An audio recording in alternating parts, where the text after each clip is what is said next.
अस्सलाम वालेकुम dear viewers, Hasan education learning channel में आप सबको खुशामदीद। हमारे चैनल को सब्सक्राइब करें और अपने फ्रेंड्स के साथ भी शेयर करें। Thank you. अच्छा डियर स्टूडेंट्स, हमने अपने पिछले लेक्चर में टाइप्स ऑफ मैट्रिसेस के बारे में पढ़ा था कि कॉलमों की इकसाम क्या होती हैं। आज उन्हीं कॉलमों की इकसाम को फॉलो करते हुए हम अपनी एक्सरसाइज 1.2 स्टार्ट करते हैं, जिसमें क्वेश्चन नंबर 1 में हमारे पास चंद मैट्रिसेस दिए गए हैं, चंद कॉलम दिए गए हैं। वो कहता है इनमें से पहचान करो कि कौन सा कॉलम कौन सा है। जैसे कि बच्चों देखें, हमारे पास पहले क्वेश्चन में एक मैट्रिक्स दिया गया ए मैट्रिक्स। इसमें देखें तमाम एंट्रीज हमारी ज़ीरो हैं। हम पीछे पढ़ के आए हैं कि ऐसा कॉलम जिसके तमाम अरकान या तमाम एलिमेंट्स क्या हों, ज़ीरो के बराबर हों, तो वो क्या कहलाएगा, हमारे पास सिफरी कॉलम कहलाएगा। इसी तरह हम आगे चलते हैं। एक कॉलम दिया गया है बी कॉलम, बी मैट्रिक्स दिया गया है। इसमें देखिए हमने पढ़ा था कि तारी कॉलम हमने पढ़ा था कि जिस ऐसा कॉलम जिसमें सिर्फ एक ही कतार हो, वो कतारी कॉलम कहलाता है। बी मैट्रिक्स में देख लें, हमारे पास सिर्फ एक कतार बन रही है। कॉलम चाहे इसमें 3 बन रहे हैं, लेकिन हमने सिर्फ कतार देखनी है कि कतारें कितनी हैं। इसमें सिर्फ एक कतार बन रही है, तो इसको हम क्या कहेंगे, कतारी कॉलम कहेंगे। तो ये हमारे पास कतारी कॉलम आ गया। इसके बाद अगला कॉलम देखते हैं, सी कॉलम दिया गया है। इसमें सिर्फ एक ही कॉलम दिया गया है, तो इसको हम कालमी कॉलम का नाम देंगे। ठीक है, इसको हम नाम क्या देंगे, कालमी कॉलम का। ये आ गया कालमी कॉलम। ठीक है बच्चों, आगे आकर हमारे पास डी मैट्रिक्स, डी कॉलम दिया गया है। इसमें देखें हमारे पास अब ये एक हमारे पास स्क्वायर मैट्रिक्स है। उसने कहा था कि ऐसा स्क्वायर मैट्रिक्स, ठीक हो गया। उसने क्या कहा था, ऐसा स्क्वायर मैट्रिक्स जिसमें हमारे पास डायगोनल के जो मैट्रिक्स होते हैं, डायगोनल के मैट्रिक्स सिर्फ वो 1 के बराबर हों, तो वो उसको हम क्या नाम देंगे, वहदानी कॉलम का नाम देंगे। ठीक हो गया, यानी कि इसके वितर के अरकान 1 के बराबर हों और वितर के अलावा बाकी तमाम अरकान क्या हों, 0 हों, तो ऐसा कॉलम हमारे पास वहदानी कॉलम कहलाएगा। ठीक हो गया, ये आ गया हमारे पास वहदानी कॉलम। इसके बाद बच्चों चलते हैं ई कॉलम। ई कॉलम में भी देखें इसकी एंट्री एक ही है और वो किसके बराबर है, 0 के, तो ये भी हमारे पास क्या होगा, सिफरी कॉलम कहलाएगा। ठीक हो गया, ये हमारे पास क्या आ जाएगा, सिफरी कॉलम। और उसके बाद हमारे पास लास्ट एक रह जाता है F column. F column same हमारे पास सी की तरह है। इसमें भी देखें सिर्फ एक कॉलम दिया गया है, तो इसको भी हम क्या नाम देंगे, कालमी कॉलम का नाम देंगे। ये इसको कालमी कॉलम का नाम दिया जाएगा। जी बच्चों, अब दूसरे क्वेश्चन में चलते हैं। वो तो उसने कहा कि कुछ उसने कॉलम दिए गए हैं, उनमें से मरबई कॉलम, मुस्तीली कॉलम, कतारी कॉलम, कालमी, वहदानी और सिफरी कॉलम ढूंढो। यहाँ पे मैं 3-4 एग्जांपल ले लेता हूँ सिर्फ, बाकी हमारी सेम वही जो हमने पहले क्वेश्चन में की हैं। इसने एक ये मैट्रिक्स दिया गया हमारे पास, वो कहता है ये मैट्रिक्स कौन सा है। हमने पीछे पढ़ा हुआ था जिसमें रोज़ एंड कॉलमों की तादाद बराबर ना हो, उसको हम मुस्तीली कॉलम कहते हैं। अब इसमें देखें 2 रोज़ हैं एंड 3 कॉलम हैं, तो ये हमारे पास कौन सा कॉलम कहलाएगा, मुस्तीली कॉलम कहलाएगा। ठीक हो गया बच्चों। उसके बाद दूसरा आइटम हमारे पास ये कह दिया गया हमारे पास, इसमें देखें बच्चों रोज़ एंड कॉलम की तादाद बराबर है। जितनी रोज़ हैं उतनी कॉलम है, 2 रोज़ हैं एंड 2 ही कॉलम है, तो ये हमारे पास क्या कहलाएगा, ये मरबई कॉलम कहलाएगा। जिसमें कतारों और कॉलमों की तादाद बराबर हो उसको हम मरबई कॉलम कहते हैं। ठीक हो गया बच्चों। और इसको हम पीछे भी क्लियर कर चुके हैं कि ऐसा कॉलम जिसमें तमाम एंट्रीज या तमाम एलिमेंट्स किसके बराबर हों, 0 हों, वो सिफरी कॉलम कहलाएगा हमारे पास। ठीक है। और बच्चों इसके बारे में भी हम पढ़ चुके हैं, जिसमें सिर्फ एक ही कॉलम दिया गया हो वो हमारे पास क्या कहलाता है, वो कालमी कॉलम कहलाता है। ठीक होगा, ये हमारे पास पहले 2 क्वेश्चन क्लियर हो गए एक्सरसाइज 1.2 के।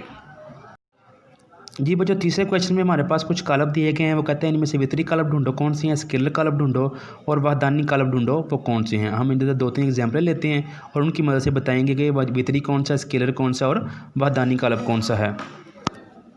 अच्छा बच्चों, इधर देखा जाए हमारे पास एक कॉलम दिया गया है। वो कहता है एक कॉलम में देखिए इसके जो वितर के अरकान हैं, ये वाले हमारे पास जो होते हैं, ये वितर के अरकान होते हैं। वितर वाले अरकान जिसके हमारे पास सेम हों।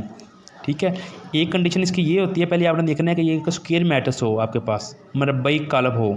ठीक है, मरबई कॉलम में जो वितर के अरकान अगर सेम हों, एक जैसे हों, ठीक है, और बाकी जो तमाम अरकान क्या हों, 0 के बराबर हों, तो वो हमारे पास क्या कहलाता है, स्केलर कॉलम कहलाता है। ठीक हो गया बच्चों।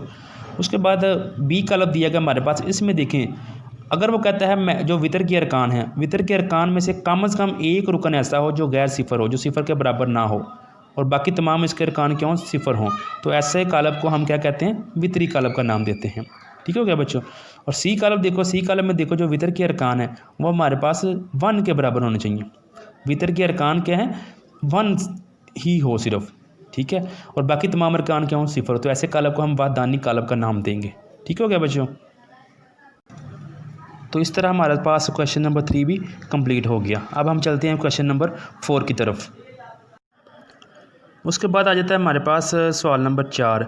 इसमें हमारे पास वो कह रहा है कि इनके हमने मनफी कॉलम मालूम करने हैं। इधर से हम सिर्फ 2 एग्जांपल ले लेते हैं, उनकी हम मनफी कॉलम मालूम कर लेते हैं। जब भी हमने मनफी कॉलम मालूम करने हैं तो हमने क्या देखना है, जो कॉलम का नाम दिया गया है उसकी भी अलामत चेंज कर देनी है, तो वो हमारे पास क्या आ जाएगी, -a आ जाएगा। ठीक हो गया। और जब इसका ए का मनफी कॉलम हमने बनाना है तो वो क्या होगा, जो इसकी तमाम एंट्रीज या जो तो इसके एलिमेंट्स दिए गए हैं उनके हमने क्या कर देने हैं, साइन चेंज कर देने हैं। इधर देखिए हमारे पास 1 लिखा हुआ है तो ये क्या हो जाएगा, हमारे पास -1 हो जाएगा। पहली एंट्री थी हमारे पास 1, वो प्लस में थी, वो माइनस में हो गई है, -1 हो जाएगी। इसी तरह दूसरी में एंट्री हमारे पास है 0, 0 प्लस का हो या माइनस का हो वो 0 ही रहता है। ठीक हो गया। तीसरी एंट्री देखें बच्चों इसकी है -1, वो माइनस का 1 इसका साइन चेंज करेंगे तो ये हमारे पास क्या हो जाएगा, +1 जो हो जाएगा। ये कॉलम ए का हमने मनफी कॉलम बना लिया।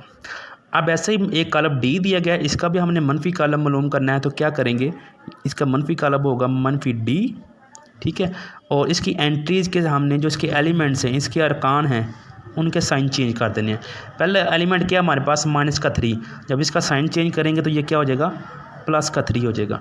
इसी तरह दूसरा जो अरकान है वो है 2, जब इसका साइन चेंज करोगे, ये +2 है, जब इसका साइन चेंज करोगे ये क्या हो जाएगा, -2 हो जाएगा। इसी तरह तीसरी एंट्री हमारे पास है -4, जब इसका साइन चेंज करोगे तो ये क्या हो जाएगा, +4 हो जाएगा। चौथी एंट्री है 5, इसका साइन चेंज करोगे तो वो क्या हो जाएगी, -5 हो जाएगा। तो ये हमारे पास कॉलम डी का क्या आ गया, मनफी कॉलम हमने हासिल कर लिया। ठीक हो गया। अब हम चलते हैं अगले क्वेश्चन नंबर 5 पे। जी बच्चों, 5वें सवाल में हमने ट्रांसपोज कॉलम मालूम करना है। हमारे पास 2 कॉलम दिए गए हैं, कॉलम बी और कॉलम सी। पहले हम कॉलम बी का ट्रांसपोज कॉलम मालूम कर लेते हैं।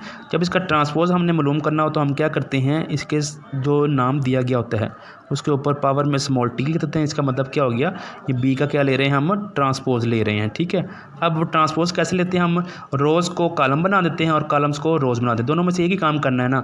अगर रोज़ को कॉलम बना देंगे तो कॉलम डेफिनेटली खुद ही रोज़ बन जाएंगी, कतारें बन जाएंगी। ठीक है। अब हमारे पास एक कतार दी गई है 5 1 -6, ये कतार है, इसको हम कॉलम बना देते हैं तो वो हमारे पास बी का ट्रांसपोज आ जाएगा। ये हमारे पास आ गया बी का ट्रांसपोज।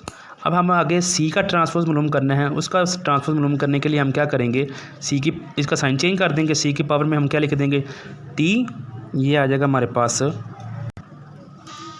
तो इसमें हमारे क्या करेंगे, हम इसमें भी रोज़ को कॉलमों में चेंज कर देंगे। ठीक हो गया। तो जब हम इसका ट्रांसपोज लेंगे तो हमारी रोज़ को हमने कॉलम में चेंज कर दिया, तो ये हमारे पास सी का ट्रांसपोज आ जाएगा। अब हम चलते हैं अगले क्वेश्चन नंबर 6 पे। जी बच्चों, हमारे पास लास्ट क्वेश्चन आ गया, क्वेश्चन नंबर 6। इसमें हमारे पास ए दिया गया है कॉलम 1, तो इसकी मदद से हमने ये चीज़ साबित करनी है, लेफ़्ट हैंड साइड को साबित करना है राइट हैंड साइड के। यानी कि हम ये चीज़ ले लेंगे और इसकी मदद से हम साबित करेंगे राइट हैंड साइड को। ठीक हो गया। अब लेफ़्ट हैंड साइड पे हमारे पास है कि हमारे पास ए मैट्रिक्स दिया गया ना बच्चों, हमने इसका ट्रांसपोज मालूम करना है, उसका दोबारा फिर से ट्रांसपोज मालूम करना है, तो वो आंसर हमारे पास एक ए मैट्रिक्स ही हासिल होना चाहिए। ये देखिए बच्चों, हमने ए मैट्रिक्स ले लिया जो हमारे पास दिया गया था, गिवन था। अब इसका हमने ए का ट्रांसपोज मालूम करना है। ट्रांसपोज कैसे मालूम करते हैं, रोज़ को हम कॉलम बना देते होते हैं। ठीक है। ये हमारे पास ए मैट्रिक्स था, इसका हमने ट्रांसपोज लिया तो वो ये चीज़ हासिल हुई। यानी कि ये रो थी 1 2, उसको हमने कॉलम बना दिया। 0 1 ये भी सेकंड रो थी, इसको हमने सेकंड कॉलम बना दिया। ठीक हो गया बच्चों। अब हमने क्या करना है, इसका दोबारा से फिर ट्रांसपोज लेना है। ए ट्रांसपोज जो लिया ना, इसी का ट्रांसपोज लेना है, इस मैट्रिक्स का, इसका नहीं लेना। अब हमने इसका ट्रांसपोज लेना है, तो हमने देखना है कि क्या वो आंसर ए के इक्वल आता है कि नहीं आता। ये जो एक दिया गया है, इसका ट्रांसपोज लेके हम देखते हैं। अब तो ये देखिए बच्चों, हमने इस कॉलम का दोबारा ट्रांसपोज लिया, यानी कि ए ट्रांसपोज का दोबारा ट्रांसपोज लिया। 1 0 रो थी, उसको हमने कॉलम बना दिया। 2 1 ये भी सेकंड रो थी, इसको हमने सेकंड कॉलम बना दिया। तो ये देखें बच्चों, ये हमारे पास वही चीज़ हासिल हुई है। 1 पहली एंट्री 1, दूसरी एंट्री 2, तीसरी एंट्री 0, चौथी एंट्री 1। तो ये किसके बराबर आ गया हमारे पास, इस ए मैट्रिक्स के बराबर आ गया। तो इसको हम कैसे लिख सकते हैं अब, तो बच्चों हम लिख सकते हैं कि ए के ट्रांसपोज का दोबारा फिर ट्रांसपोज लिया, डबल ट्रांसपोज लिया, तो हमारे पास एक ए मैट्रिक्स ही हासिल हुआ है। ठीक हो गया बच्चों, तो ये हमारे पास हमारा क्वेश्चन प्रूव हो गया है। ठीक है, सेम इसी तरह का हमारे पास पार्ट 2 दिया गया क्वेश्चन नंबर 6 का ही, उसमें बी मैट्रिक्स दिया गया, तो साबित हमने करना है कि बी के ट्रांसपोज का transpose is equal to B आता है। सेम यही चीज़ है, इसी तरीके की मदद से आपने वो भी मालूम करना है। तो बच्चों ये थी हमारे पास एक्सरसाइज नंबर 1.2। इंशाल्लाह इसके बाद हम चलेंगे एक्सरसाइज 1.3 की तरफ। तो अपना ख्याल रखिएगा। अल्लाह हाफिज़।